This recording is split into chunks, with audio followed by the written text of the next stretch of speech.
Okay, hi. So today I'm going to be talking about all of the books that I read in November. So I'm currently participating in the Read What You Own challenge, which is essentially you pick the number of books you have to read before you can start purchasing books again. Started at the beginning of November. I have read 10 books that I own, which is exciting. I technically did acquire a book, but it was from a pre-order. I would say for all intents and purposes, it doesn't really count. I'm still aiming for 25. I want to get this done by Christmas. Which would mean I would have to read 15 books that I own between now and then, which is a stretch. So now I'm going to actually talk about the books I read in November. So the first book I finished is Jade City by Fonda.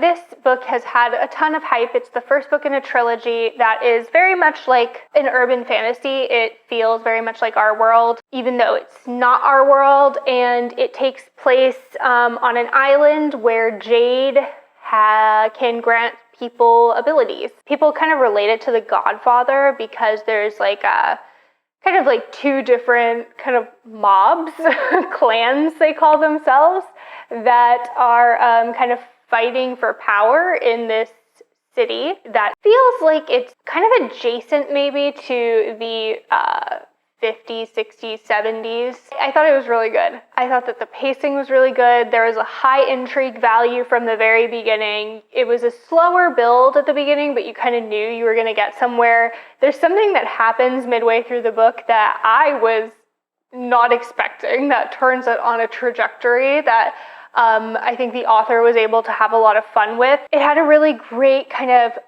set up for the next books in the series, which I have heard just get better and better, so I'm quite excited about that. She had a lot of fun with the characters because it's kind of like a mob or a clan. You have a lot of blind loyalty to the clan, but the clan is really based around one family, and you see all the different dynamics of each character. I think all the characters are very different. They have a lot of really, I think, great character dynamics occurring throughout it. So overall, I'm really enjoying it. I really love one of the characters in it.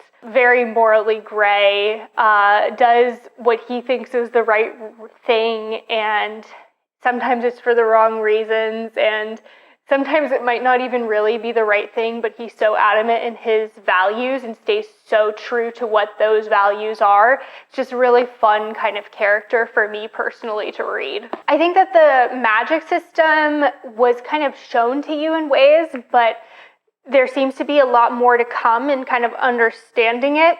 You follow a character that is still at the academy, where it's kind of like a military academy where you learn to use your jade and learn the disciplines, and so you're able to kind of see the disciplines through the eyes of a learner, which I think is always a good way to convey that to a reader.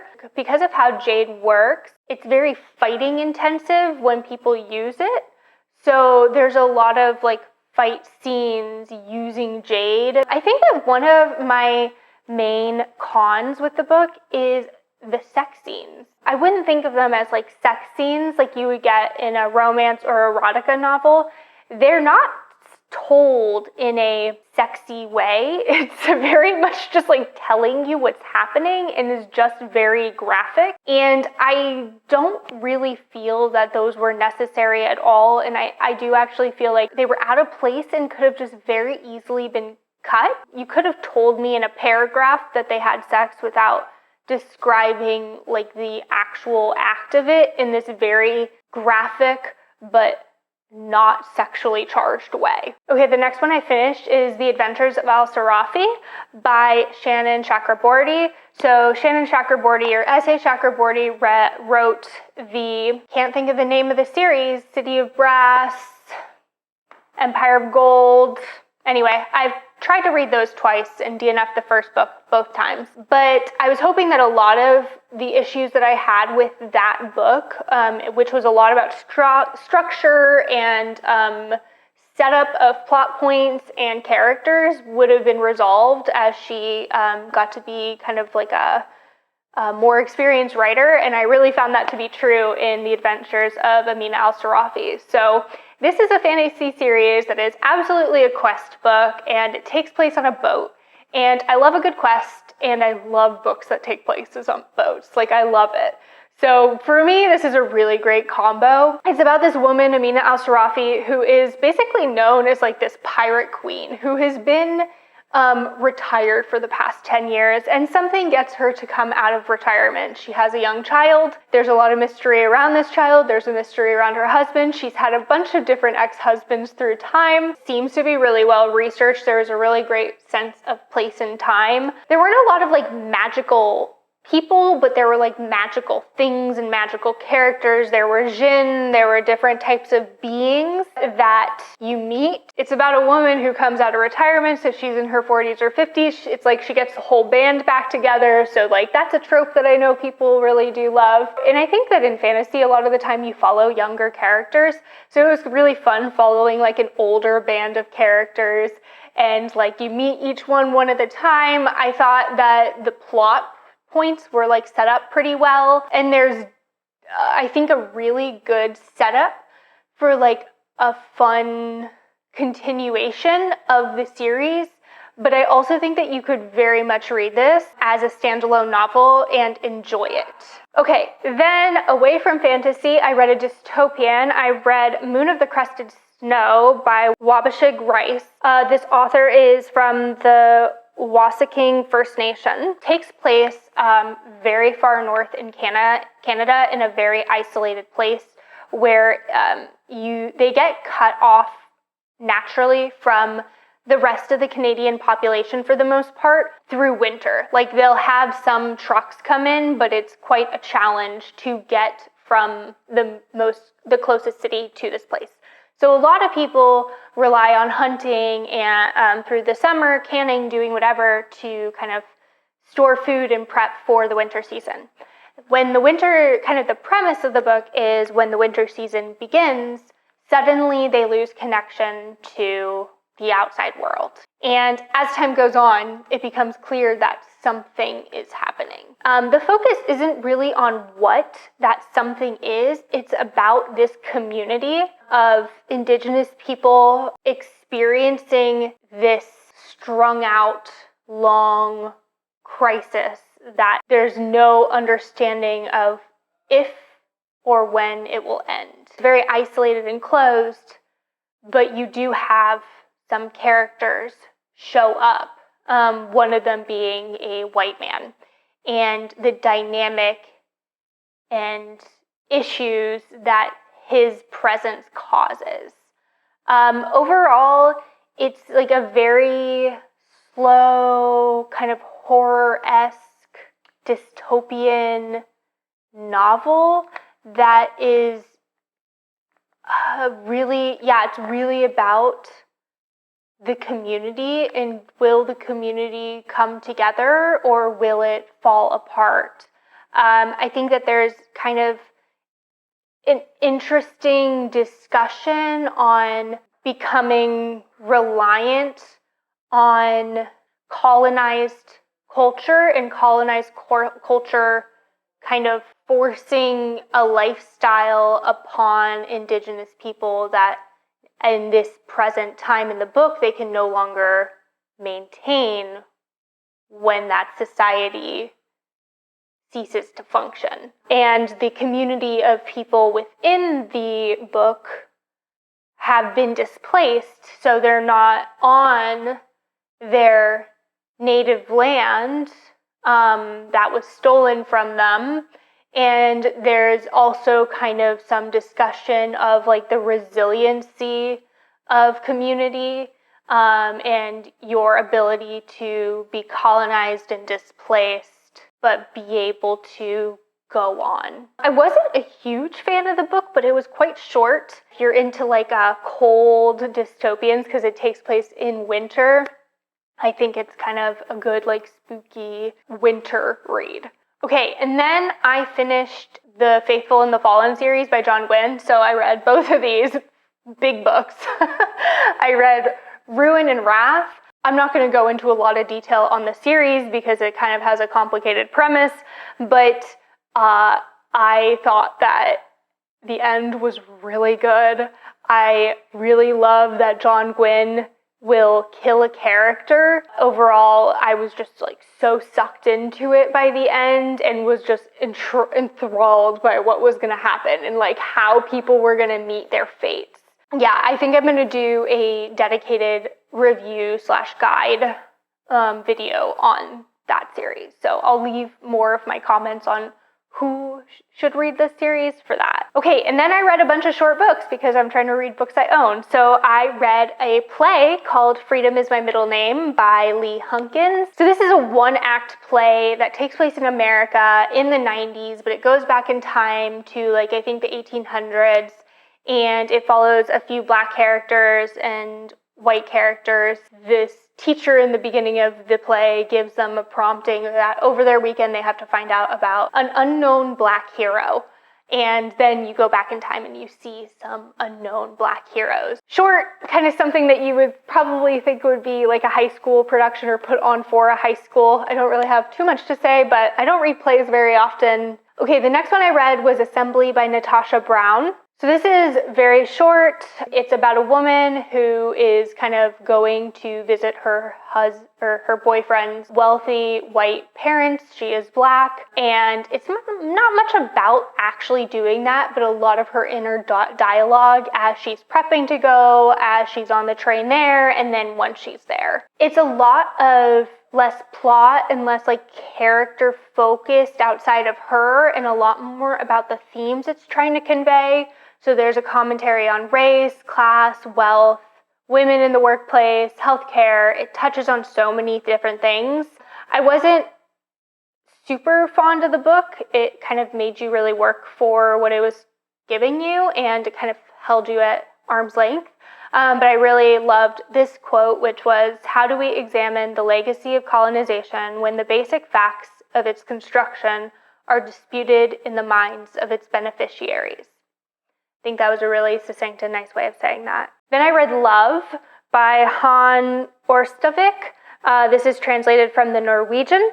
This is about a mother and son who recently moved to a new place when the mother gets a job. She's a single parent. It's one night in this town following the two of them. You kind of always have this sense of uneasiness as you're reading. It bounces a lot between them, so it's not like one chapter's about one, one's the other. It's like paragraph to paragraph, it could be changing. So it, again, like the last one, kind of makes you think a little bit as you're reading. It's again not as much about what is happening presently. Like there is more of that in this than Assembly. But it's a lot about both of them living in their fantasy world of like what could happen and what things could be and like what's to come. And a lot of the boys' like thoughts are about what his mom is going to do to him and what's going on with his mom. And his mom is very distant from him and doesn't really get presented as wanting to have a son, and has like is kind of just living for herself in the moment. But very short, not too much else to say, but I wasn't, again, the biggest fan. And then I read The Desert and the Drum by Mbarek, Ould, Beyrouk.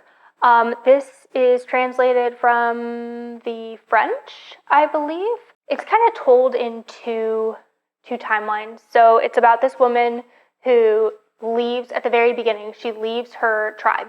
And she leaves with something that's very precious to them. You don't really know what her motivation is, but you kind of watch her journey as it unfolds. And at the same time, you're looking back and you're finding out why she is doing this, what led her to leave.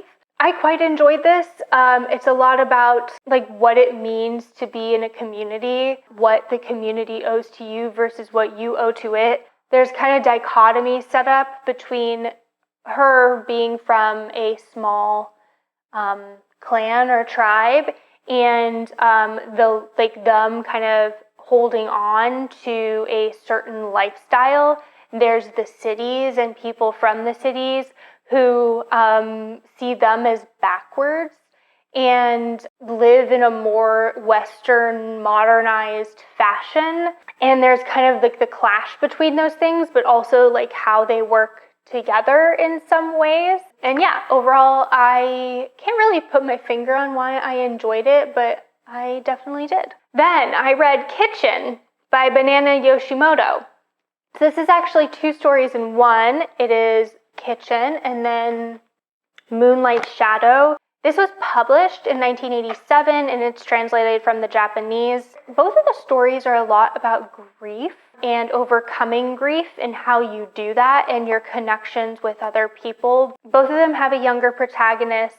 In Kitchen, it's about this girl who is just talks about how much she loves kitchens and her connection to kitchens, and then she's had a lot of family die and moves in with her grandmother's florist and his mother, who is trans. This has a lot of things in it that now you would not consider like the proper way to say things in the trans community, but at the time it was quite extraordinary for there to be a trans main character in a book. So there's a lot of misuse of pronouns in this for people's awareness. But yeah, it was a lot about grief and overcoming grief and connections between young people. And I liked it enough. And then I read Fool's Quest by Robin Hobb. This is the second book in the last trilogy in the realm of the Elderlings. So I am almost done. I will be finished with it at the end of the year. I'm in the last series, so it's hard to talk about, but this is a Fitz series. So we're following Fitz within Buckkeep. There seems to be that we're getting a lot of nods to previous books, all 14 of them. I wasn't a huge fan of the first book in this trilogy, but it's all coming together for me, as I knew it would, because at this point, I trust Robin Hobb with her writing. Like, nothing's a mistake. I don't know if I'll do a overall series guide or review for these. I feel like there's a lot of them for Robin Hobb, so I don't know if my opinion needs to be out there, but I kind of debate, like, talking about the series and my thoughts and kind of wrapping those up. Okay, and then I read The Little Stranger by Sarah Waters. This was my last Sarah Waters book and my least favorite one. I think it's the only one that I was kind of like, I don't know if I liked that. You follow a man and there's no queer characters, or at least none that you know are queer. And you follow a definitely straight man who is a doctor, who, it's kind of like a gothic horror. He gets involved with this family who owns this large estate. I think it's the 50s. It's right after World War II. And they don't have money like they used to. And he does have an old connection to this estate.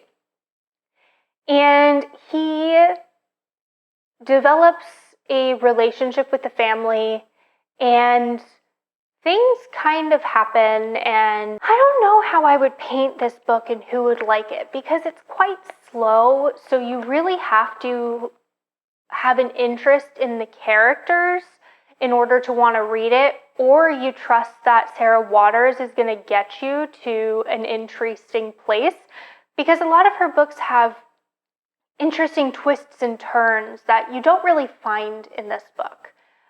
She doesn't have the quintessential Sarah Waters twist where you're like, what? It's kind of just like this slowly, gradually, there's a lot of, is this actually happening or is it not happening? Is this person in their right mind or are they not? And I found the ending totally dissatisfying. So if there are people who are interested in Sarah Waters, this is absolutely not where I would start with her.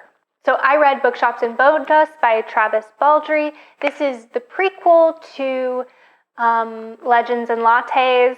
You're following Viv, and it's kind of like where Legends and Lattes kind of is her new beginning after the end of her, life being a mercenary. This is now kind of her beginning, and she gets injured in battle, and then she ends up in a small town as she's recovering, and she meets a lot of really fun characters along the way. I think that is one thing that Travis Baldree is really strong at, is making a character that is fun and interesting and relatable but has like quirkiness, but it's not like weird quirky. And all the characters are a little bit different from each other. There's a little bit of romance. There's a dead-end bookshop that's trying to get back on its feet. There's the Bonedust element that I won't go into why that happens. There's like an Owl Griffith thing. There's like a baker. There's a famous author. Like there's just a lot of fun stuff happening. And overall, like I think if you like Legends and Lattes, you'll like this as well. A little bit different pace because you're following Viv when she's much younger. I really loved how it kind of wrapped itself into Legends and Lattes in the end. I found that to be a really great way to make a sequel potentially to Legends and Lattes. Viv is reading a lot of books, and you get to kind of have a story within a story where you're reading parts of the book with her that she's reading, which I'm not the biggest fan of. But I liked the, not mimicry, but kind of like the parallels between the things that she's reading and the things that she experiences. They're very subtle, but nicely kind of achieved, I think. And yeah, overall, it was like a fun read. I think I liked Legends and Lattes a little bit more, but same cozy type of vibe. Okay, finally, those are all the books I read in November. Definitely a big reading month for me. I hope this video is not too long, but that is all I got. So until next time, happy reading.